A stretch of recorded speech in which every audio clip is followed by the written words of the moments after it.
Games that took the spotlight in GameCon 2023, hands-on with upcoming games. So basically,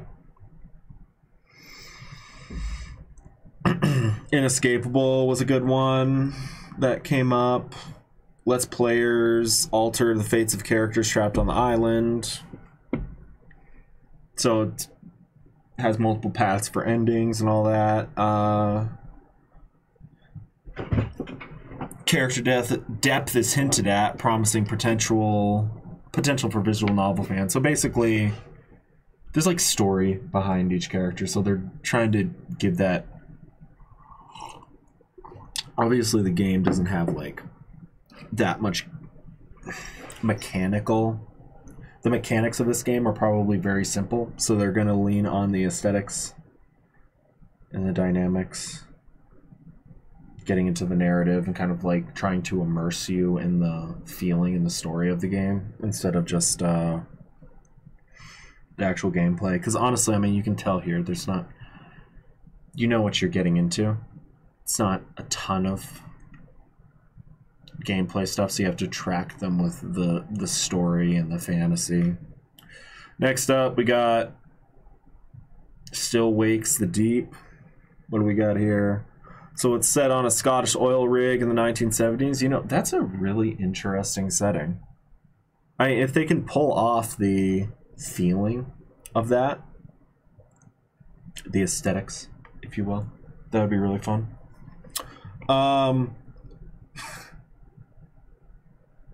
Features offensive Scottish dialogue and gritty realism. Huh. What do they mean by offensive Scottish dialogue? I mean, yeah, an oil rig. I would not imagine an oil rig is like the most polite place to work, especially in the 70s. So, yeah. Gritty realism.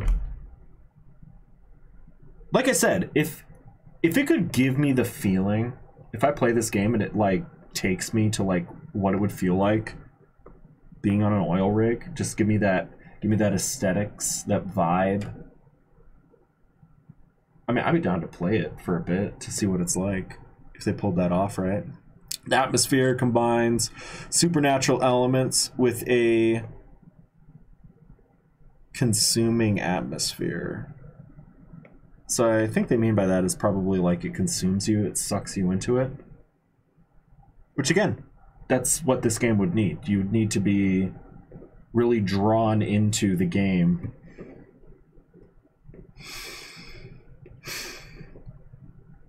So yeah, it's a positive first look, but it's still a first look. It's not like there's not much hands-on here yet. Go down here, we get Last Epoch. Is that how you spell that? Or say that? Last Epoch. I don't know. I'm definitely saying that wrong. And no one's here to correct me. Oh well.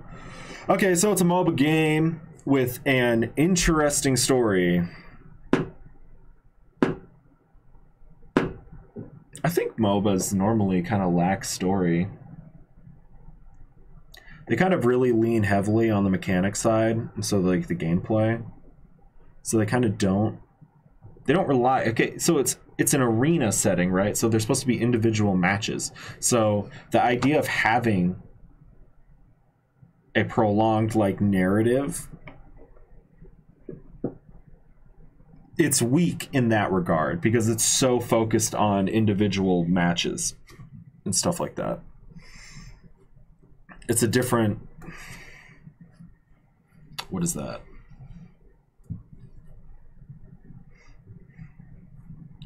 It's just that archetype doesn't really bode well for telling stories. Again, you have to kind of like suck them into the fantasy of like being a part of this arena. So you have to have your mechanics and like theming to draw them in. So you get kind of like sucked into these matches. I mean, it's kind of like feeding off of like gladiatorial sort of stuff. So along with the ease of just having like quick little matches that you do. So yeah. The whole game's been developed based on players' feedback since during early access.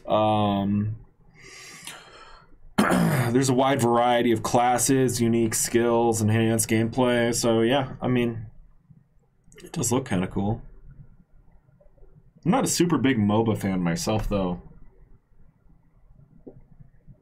I just haven't really gotten into it. But yeah, for those of you interested in that. Okay. Next is a Valetech factor. Okay, I'm really tired of this. How to pronounce.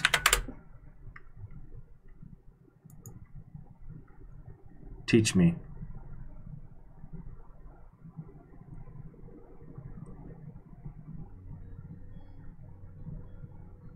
We are looking at how to pronounce this word in English. In British English, abiotic. Abiotic. Shout out to this guy, Julian Mackwell. Anyway, thanks for helping my English. Okay. So yeah, retro style game built on a modern engine. Was it Unity? Was Unity the modern engine? Are you regretting your life choices? Oh gosh.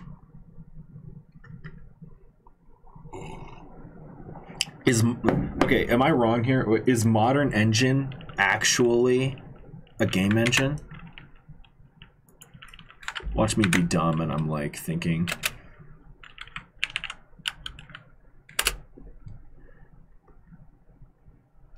Yeah, I don't see it. Okay, good. I just wanted to make sure that I didn't know about some game engine and it's actually called modern engine. Okay. What's going on here? What happened? Where'd it go? Yeah, so supports local and online multiplayer for up to 4 people. Survival game focused on resource gathering, cooking. Promotes using intelligence over strength for teams. Honestly, it's giving me vibes of Fortnite's like zombie co-op mode. Honestly, it kind of has that artistic style, not quite, but it has that style. And from what they're saying here, them saying that it's focused on resource gathering, contraptions, cooking, and promotes intelligence. So basically, for those of you that did play or didn't play it, it was like, imagine Fortnite where you're building stuff, but you have waves of zombies and like upgraded equipment and all this other junk. It was actually really cool. I really liked it. It's too bad that it would have been a really cool, like, because it was almost tower defense, but it was like a third-person tower defense with all like the shooting and the Fortnite playing. I'm sure there's videos of it. But yeah, it's almost too bad that the other side is what took off, you know, the battle arena. Okay, AK Exolotl. Why? Why are they doing these pronunciations to me? I can't. Anyway, cute yet deadly roguelike shooter. Another thing that like I know is really popular, but I'm not really into is like roguelike games. I almost got into it when they did Hades, but then I don't know.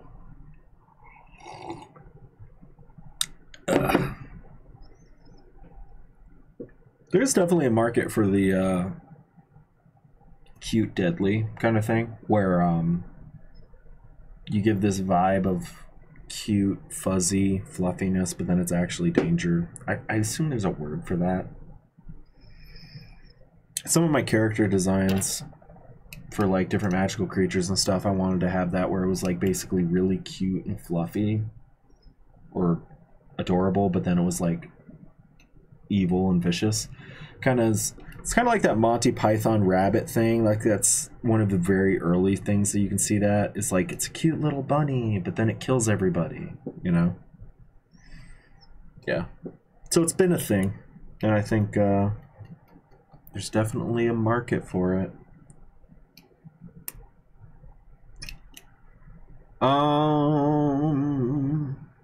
Features gun wielding axolotls. Hey, I know that word. You know what? I just understand the whole pun. Axolotl. Axolotl. So it's like AK, like AK-47, but it's axolotl, like the axolotl. Big brain moment there. You know, I felt like it was trying to do something like that, but I was like, how do I even pronounce this?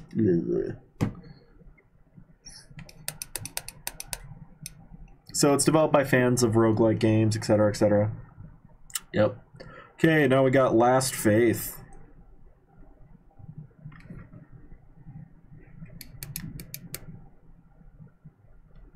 An homage to Castlevania,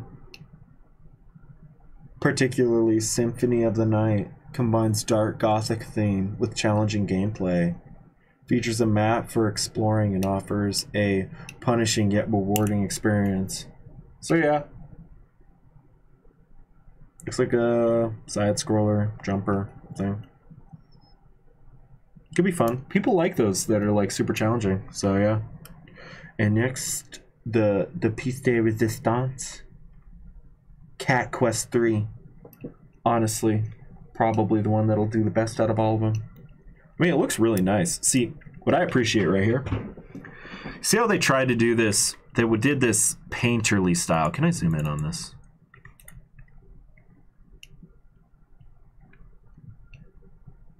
Hello. Open image in new tab. Thank you. Okay. Let's look at the artwork for a minute. Assuming this is gameplay. It's actually really hard to pull off painter, like 3D painterly style. I know, because like I've had a group that's tried to do it.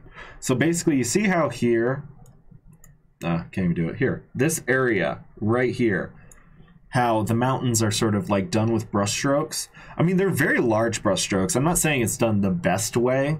This part is kind of meh. Over here, that's done a lot better.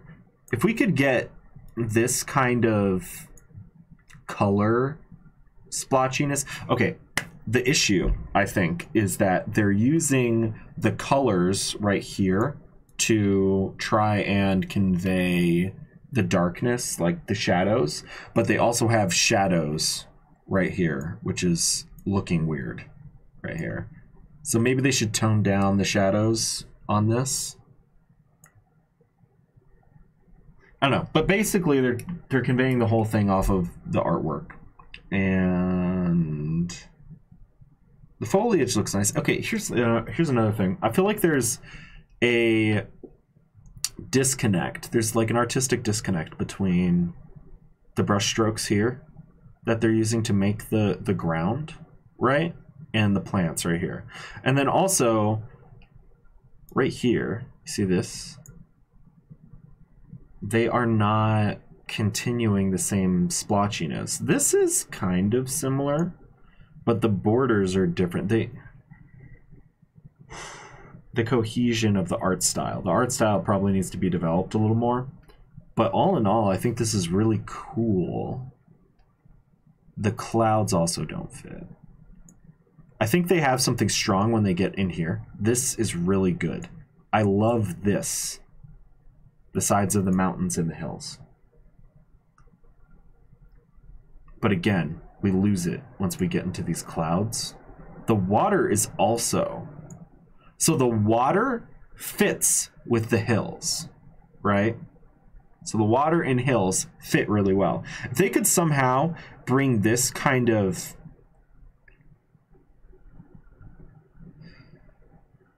Maybe they need to do like a watercolor approach, like doing splotches on the ground, the grass, for the different shading. That could be it.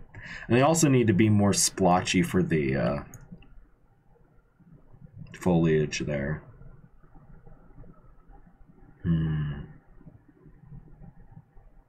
This game, if they actually refined the art style and made it really cohesive, it would be a beautiful like example of painterly stylistic art.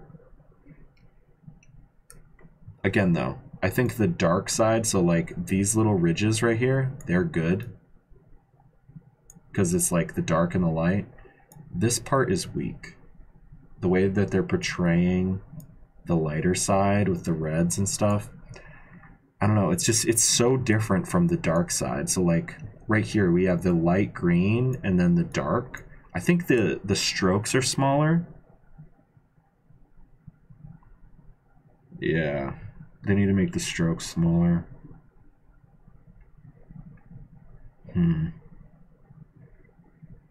But dude, it's so cool. I see what they're trying to do. And they should they just need to refine it and push it a little more. It would look so unique. Or, I mean, it does look very unique right now. But yeah. Okay, that's enough. Cat Quest. Good job. Cutesy adventure game. And an open-ended structure.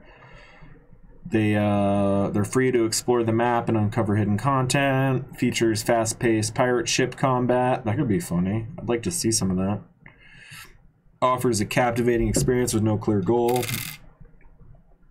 Yeah. Wait a second. What? Offers a captivating experience with no clear goal. That may actually be a problem.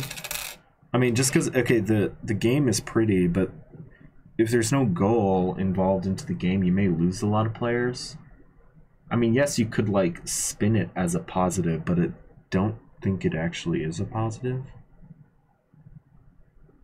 Actually, I'm not going to be wishy-washy on that. That is not a positive. You need some kind of goal. Something going on. Because if you don't really have a goal, you don't really have a game. You kind of just have a sandbox simulator kind of deal.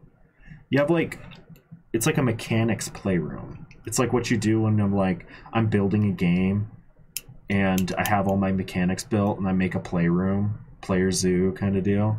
It's like, yeah, you can run around and play the game and play all this mechanics and do all this stuff, but there's no goal. And is that really a game? I mean, it can be fun, don't get me wrong. It's the difference between a toy. Okay, that's the thing. It's the difference between a toy and a game. Because a toy is something that you can go in and make your own fun with and play with. But then a game has rules and structure and there's a mission in mind. So it's game pieces are toys. Monopoly is a game. Do you get what I'm saying? Yeah. Refine your art style. Add a goal to the game. I mean, but I'm also just going off of what the article's saying. I haven't actually played it. Last. Military.com. The Air Force wants you to play video games in the name of national security. We want you. Okay, what do they actually want now? Non-profit national security companies launched an esports tournament called Game X Mission Generation Under Attack in collaboration with the Air Force for some reason.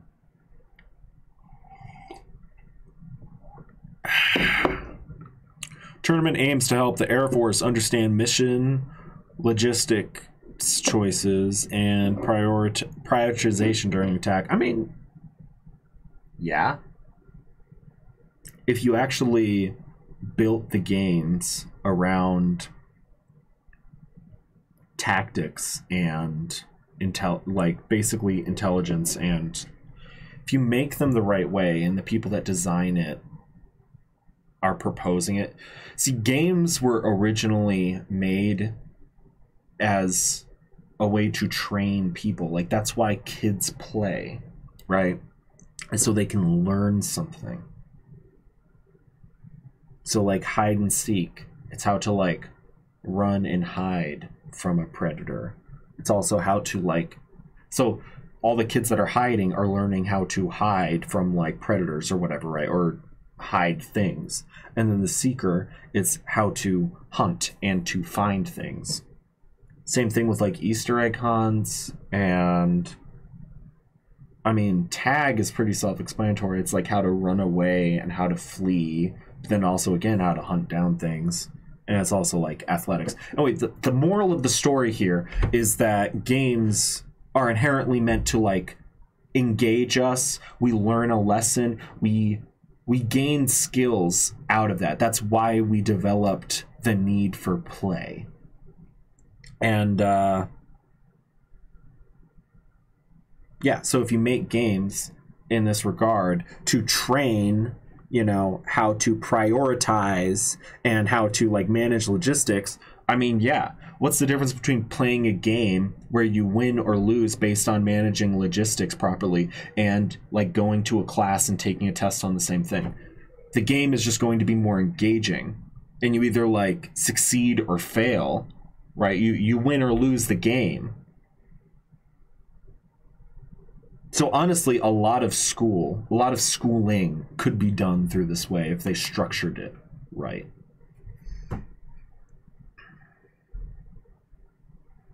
Participants will play Drone Guardians, a game involving first-person shooter, strategy, and puzzle elements. Teams of 5 defending a deployed location. Land, air, and sea, cyberspace. The competition collects data for a human-in-the-loop experiment, building and testing machine learning. Okay, so they're using it to, like, teach machines, I guess. Kind of like some AI stuff there. U.S. military has previously used video games for training and recruitment purposes. I mean, yeah, that's been done quite a few times. Daily winners receive $1,000. Tournaments will be held at 3 locations: Shaw Air Force Base, blah, blah, blah, blah, blah. Tournament serves a dual purpose of entertainment and national security advertisement. So, I mean, it's, I guess, kind of a recruitment thing as well. I mean, it's pretty cool, honestly. Today was some good news. Again, like, repeat a shout out to this, like, cat quest thing. That art style is going to be... Art could be really cool. And then, again, using the games to actually teach a lesson. I mean, like, think about it. I mean, if you're playing a game... Okay, even like, Call of Duty or something like that, right? What does it teach you? It teaches you, like... If you want to truly succeed, it teaches you, like, cooperation. You have to understand, you know, where your allies are versus, you know, enemies. It teaches you reaction time. And then there's the actual playing the game where it's hand-eye coordination. Reaction times. And then you're also, like, it's just processing data quickly that as it's coming at you.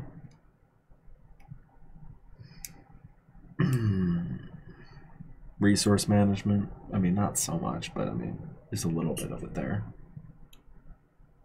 Thing is, you die so fast that it's like running it, you only fall into the resource management side of it once you actually start not dying all the time. So I assume, like, you know, the higher echelon of players for that game, for like Call of Duty, for example, would be getting more into, like, resource management, long-term planning. Yeah, that's the thing with most games. So honestly, it's something that we should leverage a lot more, because also games are a lot more engaging than just like traditional lessons. I mean, that's why people like, they become addicted to games. Oh, hi, Foggy. Wow. Anyway, that wraps up the news. It was fun. There's some good stuff there. I'll be back, and then we're gonna swap over and do some challenge run stuff. So stay tuned.